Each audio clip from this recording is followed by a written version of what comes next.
Ladies and gentlemen, my name is Nemeka Onyeka Obiariri, and I want to ask this very important question. How do we escape this chokehold string that is practically suffocating everybody in Nigeria? This chokehold of inefficiencies, this chokehold of deliberately created inefficiencies and corruption in the system.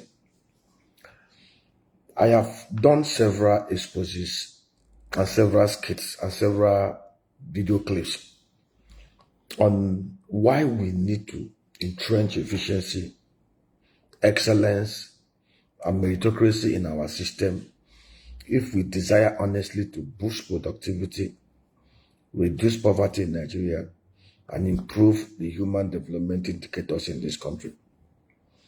I have said it here without mincing word, that Nigeria as currently structured and the way we do our things, it will be difficult for us to make any headway in terms of redeeming the land until we do a detour from the current march to Golgotha that we are currently marching into. And why do I say so? I say so because I know that inefficiencies destroy, inefficiencies swallow, inefficiencies corrupt. Why am I saying this? Nigeria today is not productive. Nigeria today can be better than it is today by miles. By the special grace of God, I chair the Southeast Farms and Agricultural Processing Company Limited and Bazaar Agricultural Services, two fully integrated agro firms with operations in different parts of Nigeria, with most focus on the southeast of Nigeria. We've done our studies. Nigeria today practically imports over $11 billion worth of food commodities. Netherlands, with 1.5 million arable land mass, has tractor to arable land mass population of 5 tractors, 1 tractor to 5 hectares. And today, with less than 120 or 200,000 farmers, they are able to produce and be domestic food self-sufficient, and they're able to export over 122 billion euro worth of agro commodities every year. And we suggested that for us to be able to replicate what they've done in other climes, you can't reinvent the wheel. You only learn good things from good places. That we need to mechanize and provide technology for our agro interventions, agripreneurship. What we're currently doing is precision farming. It's estimated that we have 72 million farmers, yet food inflation in Nigeria is at above 30%. Things we can confidently produce here, we're not producing it because we lack the technical know-how. We lack the equipment and machineries. We lack the knowledge to be able to produce competitively. Therefore, importation actually becomes cheaper. That is why it is easy for somebody in Malaysia, 13,000 miles away, to produce palm oil and ship it to Nigeria, and they still land there cheaper than the person producing in Nigeria. But is this supposed to be so? No. So we knew, based on off-the-cuff calculation, that for us to mechanize agric in Nigeria, we must have at least 2 million tractors and bulldozers marching in and helping to cultivate at least a substantial space out of this over 64 million arable landmass that we have in Nigeria. And we know that this will involve tens of billions of dollars. And we know that the work of government is to provide enabling environment and provide policies that eases business interventions and supports the private sector to bring in investors and investments into the country. We are aware that for Nigeria to move from the current position it is today, labeled a shithole jungle, to even the level of a second world country, not even a fourth world country, where we have GDP per capita of at least $6,000 to $13,000, we must be able to attract unbridged, sustained $100 billion capital investment inflow into this country year on year for the next 30 years. That is what we have in that robust global infrastructure development master plan that was developed in 2007. And we know that fiscal revenue from the physical side, from government, cannot even scratch the surface. So some of us decided, even in the midst of the insecurity, in the midst of the pains, the shortcomings in the system, even with alternative places where we will have gone to stake all in Nigeria, we decided to bring in tractors and bulldozers, mobilize funds. Of course, we know there are 4 factors of production, 4 key factors. Human capital. We have over 200 million Nigerians who are under 65 years of age. We have a working population of at least 130 to 140 million Nigerians who are idle and unproductive because of the system. We know we have the land, 64 million arable landmass. We have all the climatic conditions that God has blessed nature with. We know that we can easily mobilize as much capital as we want into Nigeria, because Nigeria ticks all the right boxes for any designing investor to bring investment here, if we're able to put in place those policies and programs that engenders and attracts investors. One of them, tackling insecurity. And we know the other factor of production, which is machineries, equipment, AI, robotics, are things beyond our own ability and capacity as a country today.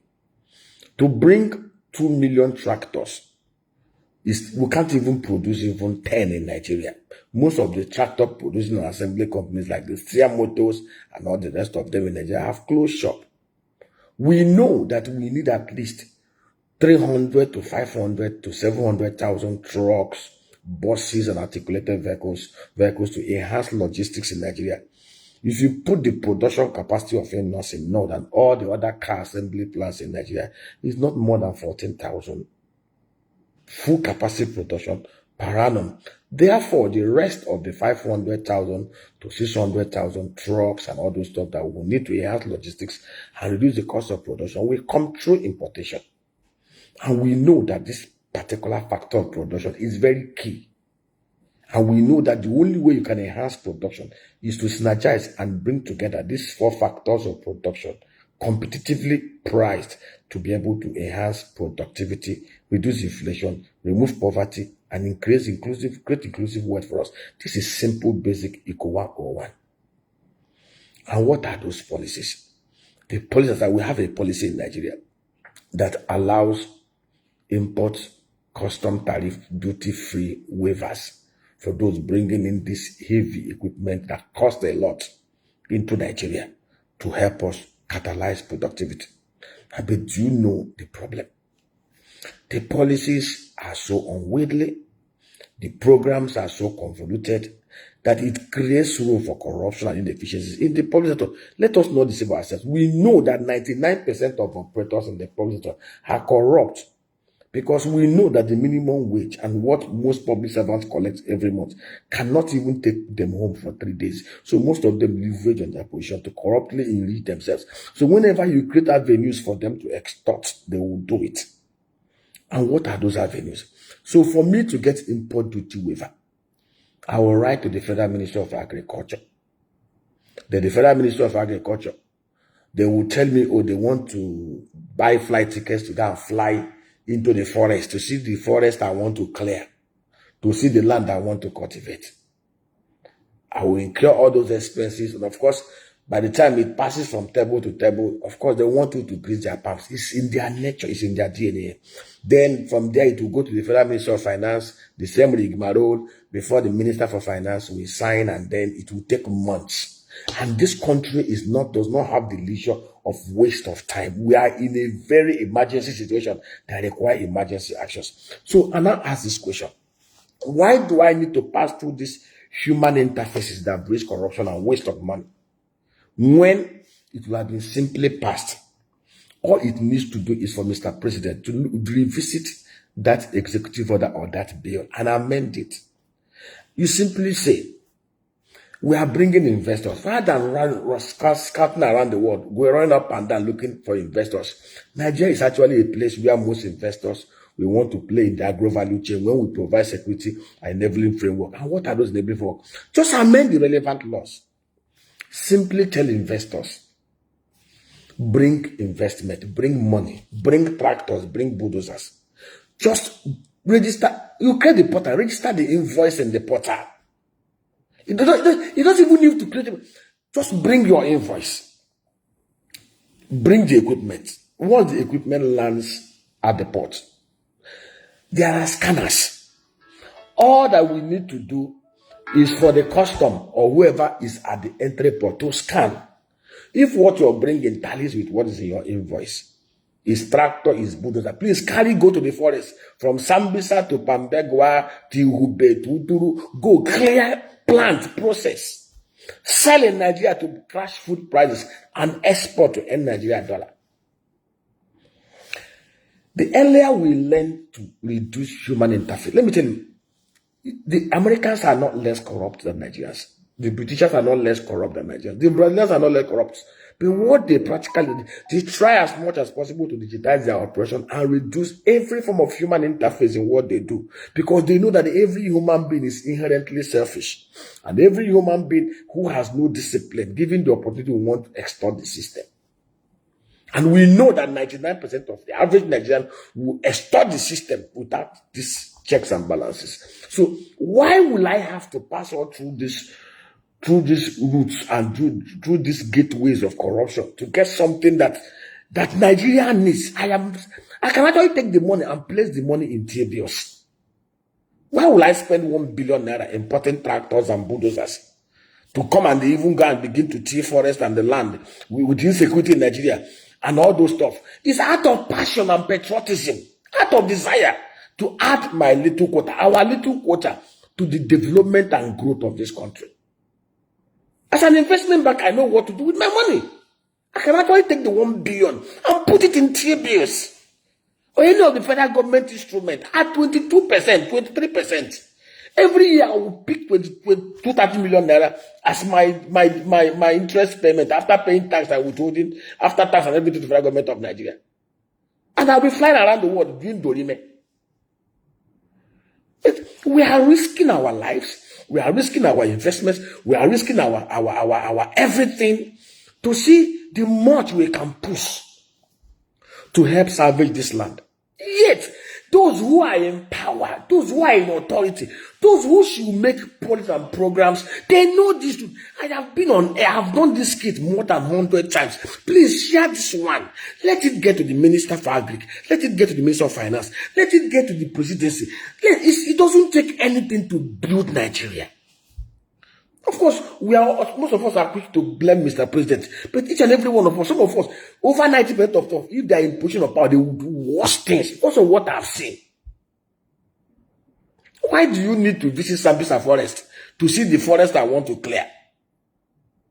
Before you approve something, for me to import tractors, I'm not importing SUV. I'm not importing Bentley. I'm not importing Rolls Royce. I'm not bringing any luxury things. I'm not buying Rolex watch. I am bringing things that will create jobs in Nigeria, enhance productivity, reduce food security, insecurity, reduce poverty, and help build the life of the average Nigerian.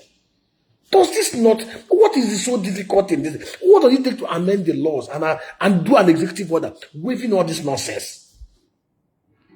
I'm tired. I'm tired. I don't understand the kind of country that is like. I don't understand the kind of country we live in. This country ticks the right boxes. We can easily grow this economy to become a $1.5 trillion economy in the next 10 years. If we put in place the right physical policy, Emeka is doing a great job. Practically doing everything within the limited instrument available to him to create money, FX stability in the market. And this FX stability has given investors a window to people in Nigeria. And so, okay, if I come in this year to invest in Nigeria, in the next 5 years or 2 years, I may get out at this level. Therefore, it is for those in the physical side, the governors, the local government chairman, the presidency, to do what is right. Amend the laws, remove some of these bottlenecks that the civil servant deliberately put on the way. God have mercy. I'm tired, because